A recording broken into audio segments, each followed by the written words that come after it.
Hello guys, നമുക്കിന്ന് മങ്കട പച്ച അരച്ച കറി വെക്കാം. അതിനായിട്ട് ചീനച്ചട്ടി അടുപ്പത്ത് വെച്ച് വെളിച്ചെണ്ണ ഒഴിച്ച് ചൂടാക്കി അതിലേക്ക് 5-6 കടുക് ഇട്ട് കൊടുക്കണം. കടുക് പൊട്ടി വരുന്ന സമയത്ത് നമുക്ക് 5-6 കറിവേപ്പില ഇട്ട് കൊടുക്കാം.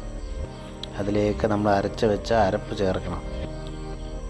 അരപ്പെന്ന് പറയുമ്പോൾ നമ്മൾ തേങ്ങയും ആവശ്യമുള്ള മുളക് പൊടി, മല്ലിപ്പൊടി, മഞ്ഞൾപ്പൊടി എല്ലാം ചേർത്ത് അതിലേക്ക് ഇഞ്ചി, വെളുത്തുള്ളി ഇട്ട് പേസ്റ്റാക്കിയ ആ അരപ്പ് നമ്മൾ അതിനകത്തോട് ചേർത്ത് കൊടുത്ത് അതിന് ആവശ്യത്തിനുള്ള വെള്ളവും നമ്മൾ ഒഴിച്ച് നല്ലപോലെ ഒന്ന് ഇളക്കി, അടുക്കി പിടിക്കാത്ത രീതിയിൽ ഇളക്കി ആവശ്യത്തിന് മാത്രം ഉപ്പ് ഇട്ട് കൊടുക്കുക.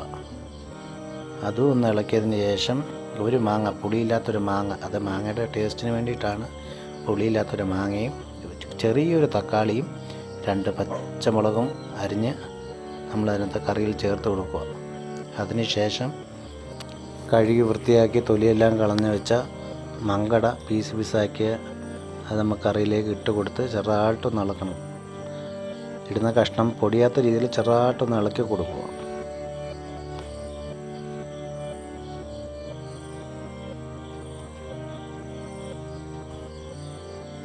എന്നിട്ട് ചിലവർ നമ്മൾ മുരിങ്ങയ്ക്ക ഉപയോഗിക്കും.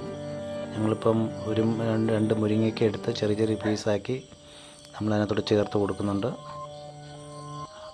ഇഷ്ടമുള്ളവർ മാത്രം മുരിങ്ങയ്ക്ക ചേർത്താൽ മതി. എന്നിട്ട് നമ്മൾ പുളിക്ക് വേണ്ടിയിട്ട്, അതായത് പുളിയില്ലാത്ത മാങ്ങയാണ് നമ്മൾ ചെറിയൊരു പീസ് നമ്മളതിനകത്ത് ചേർത്തത്. അതുകൊണ്ട് 3-4 കഷ്ണം വടക്കം പുളി അതിനകത്ത് ചേർത്ത് ചാറൊന്ന് പറ്റിച്ചെടുത്താൽ കറി റെഡി ഗെയ്സ്.